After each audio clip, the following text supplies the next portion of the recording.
Здравствуйте всем! Добро пожаловать на канал Магия Песка. Старинные турецкие гаремные гадания на песке для вас. Дорогие мои зрители, гости, подписчики, всех вас хочу поблагодарить за ваши лайки, хорошие добрые комментарии, за ваши донаты. Земной вам поклон. Тема сегодняшней цыпочки звучит так. Знаки Вселенной. Что вы не замечаете и на что вам следует обратить особое внимание.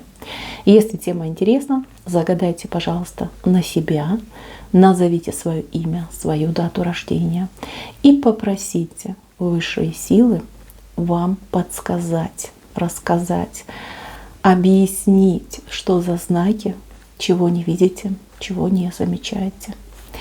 Я думаю, все уже настроились. Убираю назар, прошу высшие силы дать мне возможность ответить на все ваши вопросы и послать для вас только самую важную, нужную и полезную информацию.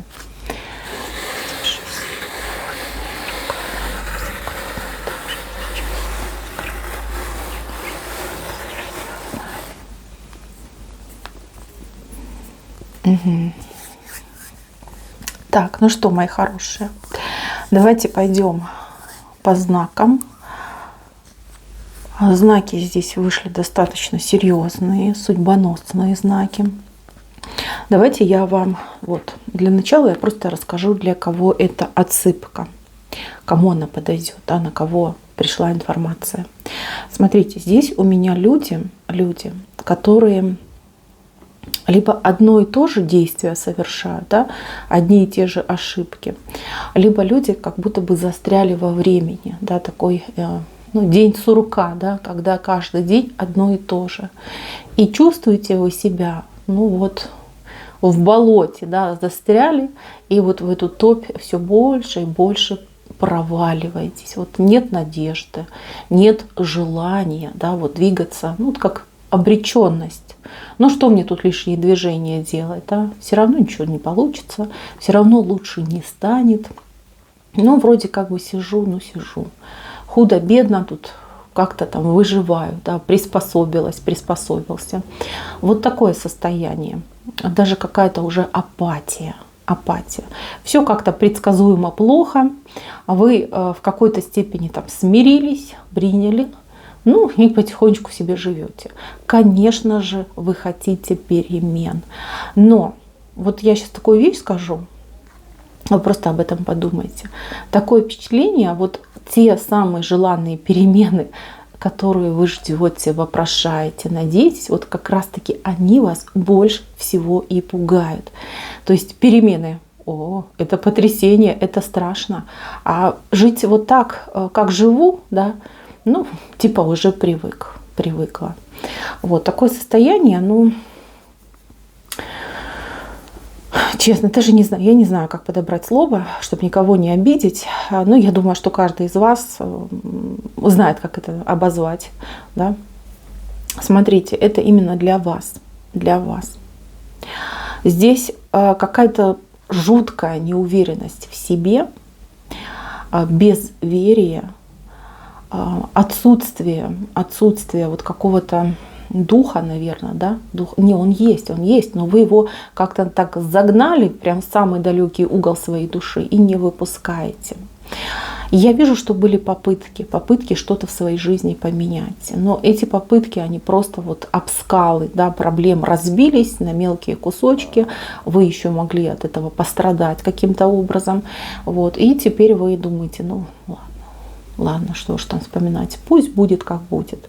Вот это ужасно, это ужасное настроение, это ужасное состояние, и вы просто тратите свою жизнь. У кого-то это состояние вызвано какими-то перипетиями жизненными, да, катаклизмами, потерями, стечением даже каких-то жутких обстоятельств. Просто вас туда как загнали в эту клетку, да, и вы в ней сидите. Привыкли к ней, там уже ее обустроили, эту клетку, и такая же она и страшная вам кажется. А хотя свободы нет, вообще нет, даже в помине нет. У других людей, простите за слово, но идет как будто бы какое-то эмоциональное рабство. То есть вы кому-то привязаны, человеку, который вами манипулирует, управляет, вас подчиняет, да, вот подмял под себя вас человек, и все. И вы говорите, ну а что ж я сделаю, да, вот я зависим от этого человека, либо зависим. Я не могу с этим человеком бороться, я не могу голову, да, поднять. Но нет у меня силы, вот некому за меня заступиться. Что я сам сделаю, либо сама. А девочки, у которых ужасный мужчина, который вас, ну извините, гнобит, я это вижу. Тут даже не хочу перечислять то, что я вижу. Это просто такого быть не должно. Вы знаете, как думаете, вот, а что я буду делать? У меня там есть дети, у меня нет близких, там ни кола, ни двора. Ну куда мне идти? Идти и пропадать? Вот такие мысли. Страшно, просто страшно и тяжело. Тяжело и очень хочется плакать. Вот я сейчас сижу, еле сдерживаюсь. Очень хочется. Ком, понимаете, давит. Очень эта ситуация давит. Значит, мои хорошие, я не буду вас тут в чем-то винить, там, тыкать во что-то носом. Нет, не имею я на это права. И высшие силы говорят, человек может ошибаться, человек может заблуждаться. Винить в этом человека ни в коем случае нельзя. Человек – существо разумное. И человек до всего должен доходить своим умом. Значит, время ваше время, оно подходит. Время тех самых перемен, какие вы просили, какие вы ждали. Высшие силы понимают, что у вас ваше состояние, да, вот в сегодняшнем дне, оно очень такое слабенькое. Ну, то есть даже если вы просите на борьбу с той жизнью, в которой вы оказались, все свои силы и усилия, ну, просто не вытяните эту ситуацию. Поэтому, мои хорошие, вам идет светоч, вам идет человек, однозначно посланник небес.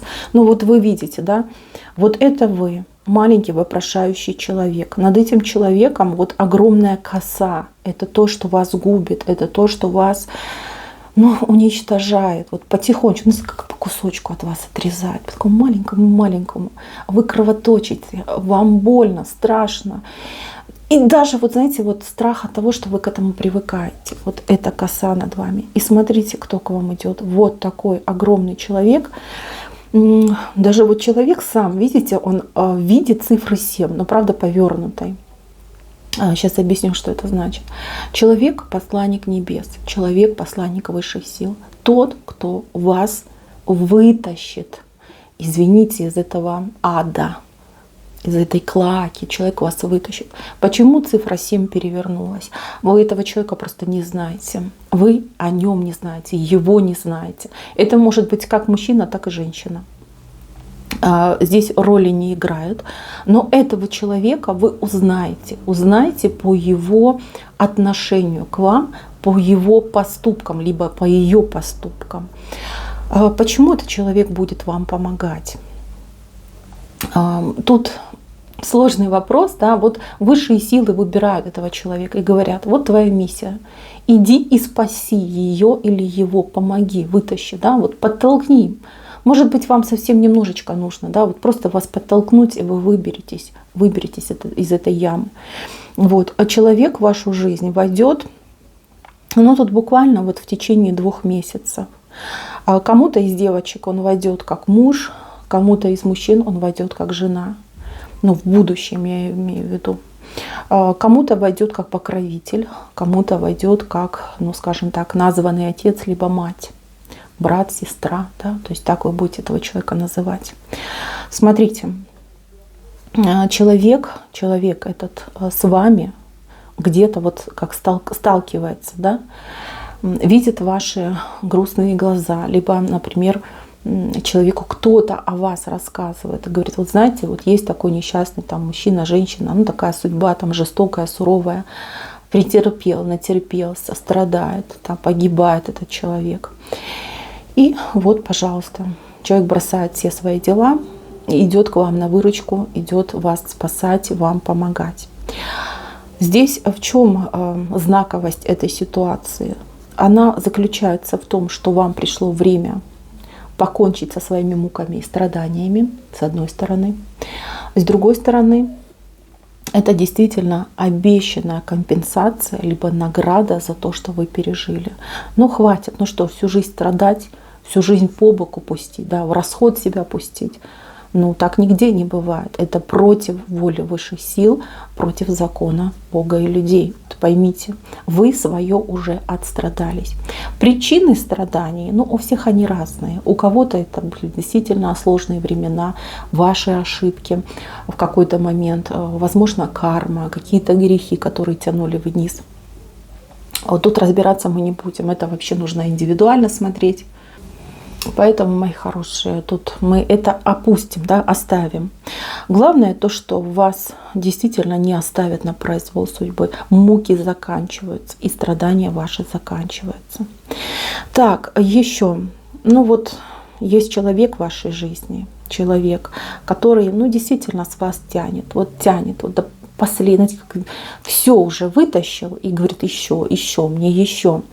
Вы это видите. Вы это понимаете. У кого-то это муж, у кого-то это, ну извините, да, кто-то из родственников, там, соседи, начальник, может быть, да, может быть даже у кого-то дети, извините, да, бывает такое, когда ребенок там, извините, с пути сбился, и мамочка либо папочка там, ну последнее, понимаете, чтобы там полечить, там отговорить, особенно если там дурные всякие наклонности и увлечения, скажем так, да. То же самое может отыграться. То есть человек, который пьет, вот вас пьет, вашу жизнь пьет. Вы это видите, вы это знаете, но у вас какое-то странное отношение. Вот, ну, если родители, то понятно, да, типа, ну, это мой ребенок, да, я породил, либо как я жизнь дала этому ребенку, значит, вот это мой крест, я должна тащить. Если говорим, что это ваш муж или жена, вы тоже находите себе оправдание и говорите: ну так, значит, Богу угодно, вот что мне в пару дали такого человека. Если это, опять же, родственники, тоже себе оправдание находите. Здесь, мои хорошие, оправдания на самом деле нет. Вы путаете понятия. Вы путаете свой родительский долг с абьюзом. Вы путаете, скажем так, брак, брачный союз с, извините меня, рабством. Это так не должно быть, и это так не работает. Здесь нужно немножечко проявить действительно характер и понимать, что человек ведет себя подобным образом только лишь по одной причине. Вы это дозволяете. Как только вы начнете сопротивляться, пусть там не с первого раза, но поверьте, с третьего раза уже ситуация начнет меняться. Вот эту пиявку, извините, я по-другому не могу сказать, пора со своего сердца снять. Ну что, ну выпьет, дальше что? Ну, вот спросит с вас Создатель: а ты на что? Почему ты это все допустила? Какое вы оправдание придумаете? Не придумайте, а нет этого оправдания. Вот высшие силы говорят, все-таки надо проявлять характер и бороться за себя, за свои интересы. И не ставить себя, извините, там, крайним, не делать, да, что типа ладно, этому, а мне там что достанется.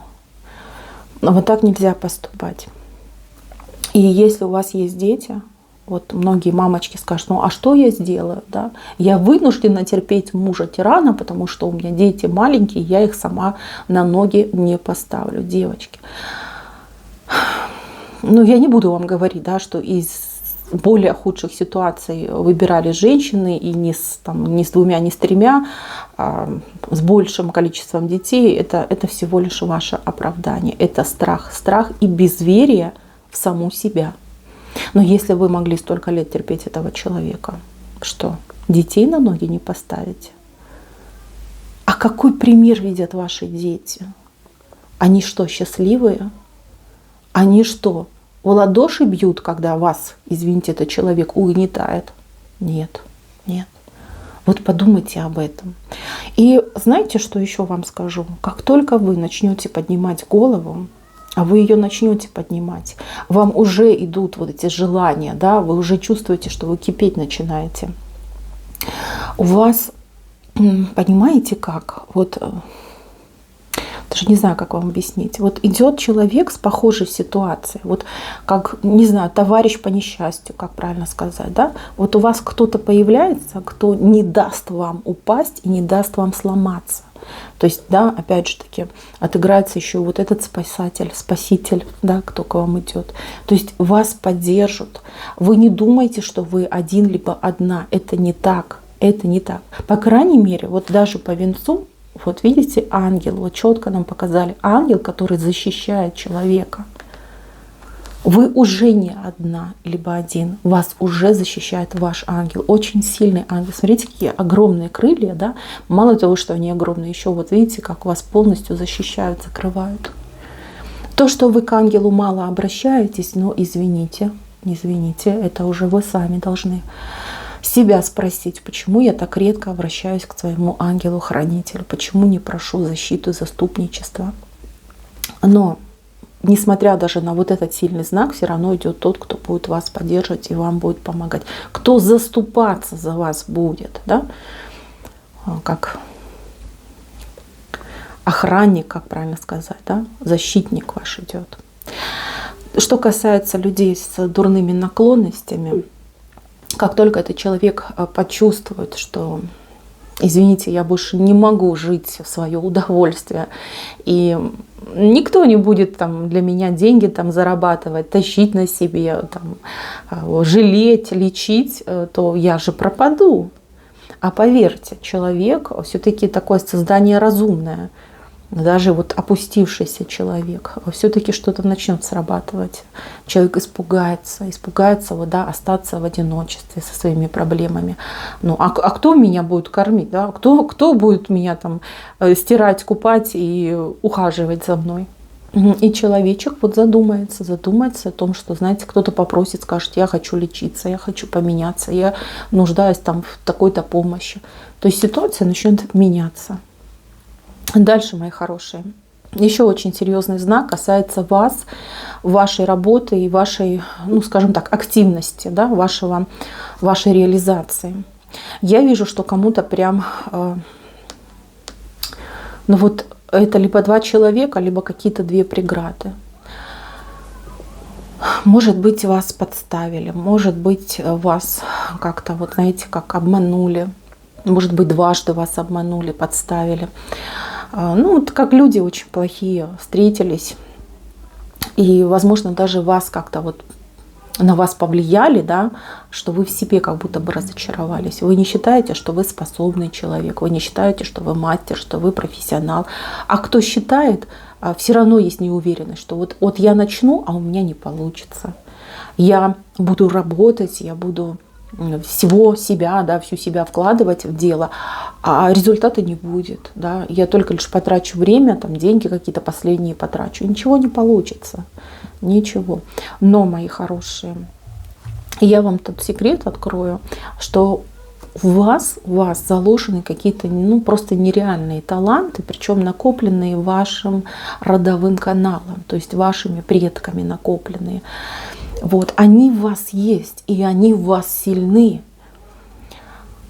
У вас вот были какие-то желания, да, либо поменять свою деятельность, либо чем-то заниматься другим, может быть, сам на себя работать, да, каким-то таким делом заниматься. Вот эти желания, они в вас просыпаются. И с каждым днем они становятся все сильнее и сильнее. Но вы при этом находите 1001 отговорку, чтобы эти желания вот туда поглубже запихивать. Говорит, не-не-не, мне некогда.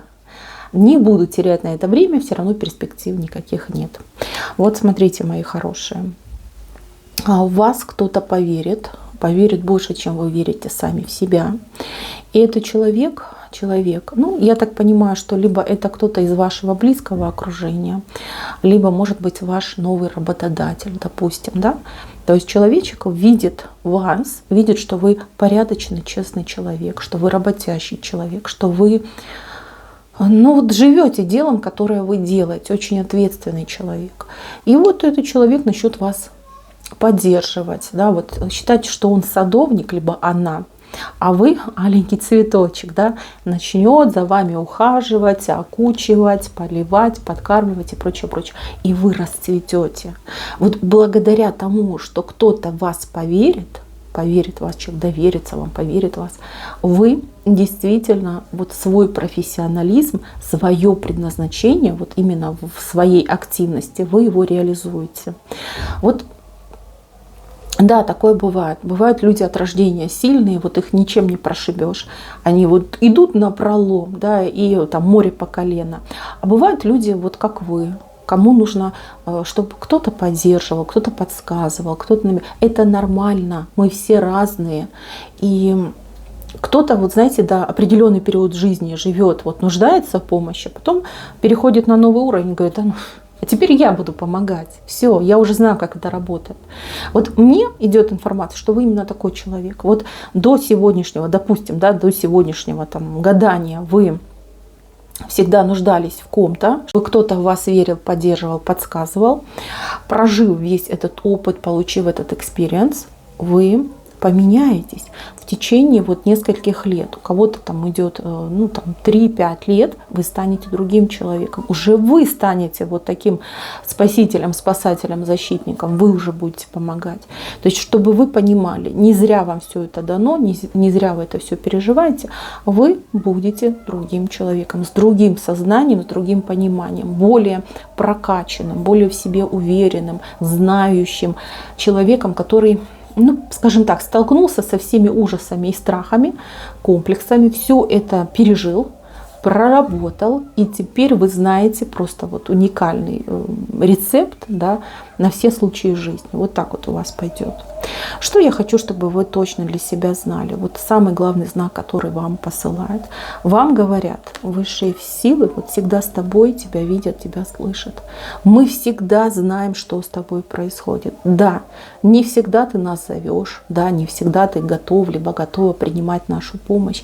Насильно мил не будешь. Вот поверьте, где надо, вам действительно помогают, спасают. Если вы вспомните, что было в вашей жизни, самые критические моменты, каким образом вы их переживали и из них выходили, помощь вам была оказана.